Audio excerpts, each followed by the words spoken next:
And welcome back to Sunny Live Trend. Thank you so much, guys, for tuning in. Well, guys, I'm back again with the Mzansi Soap Stories. And namhlanje guys, sikhuluma nge-scheme sami. Kwaze kwashuba kwi-scheme sami, guys. Kwaze kwashuba kwi-scheme sami. Yeah, bakithi. I think ke uNkosi die. I think uNkosi uzoshona. But ke now sinenkinga entsha sha yokuthi ke inkinga zika Alfred kunokuthi ziye phansi ziyakhuphuka. But Alfred is trapped when his past action come back to haunt him. Well, guys, Alfred wadayisa ipost kaThisha laphana ke eTF High, wayidayisela ke iBantinti, wayidayisela the ex convict, wayidayisela ke uMr Xulu Mr Shongwe. Uyayizwa lonto? So manje ke bathi ke his past ibuyile, guys, izomhanda.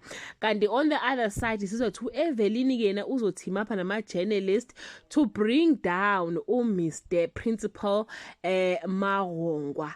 And ke guys, I believe ukuthi ke uzophumelela kulokho ke nje umdalela ke izitha, and bathi the walls will begin to close in for Alfred. Inkinga zakhe ke zikhuphuke kakhulu ke unalokho ke ezikhona ngoba ngampela guys wayidayisa ke ipost, wayidayisela ke uMr Xulu. I think there was no screening eyenziwa ukuze kutholakala ukuthi kahle hle le ndoda ke iwubani. So niyakhumbula ukuthi guys uAlfred wenza show ukuthi ke uprincipal Thobagale uyahamba eTF. So manje ngazi ukuthi ke seyiganga ngomunye umhlathi ke uthi ke nje uMr Xulu mebuya yini uyasaba yini usaba mhlambe mina ngase ngitshela amaphoyisa ukuthi wena wangidayisela ipost yokuba uthisha. Guys, sazoshuba kusho ukuthi ipeace nje kuMarongwa shem sisekude ukuyibona. Uyagowa akagowi, ufamba moyeni kimathatha Nkosi yami.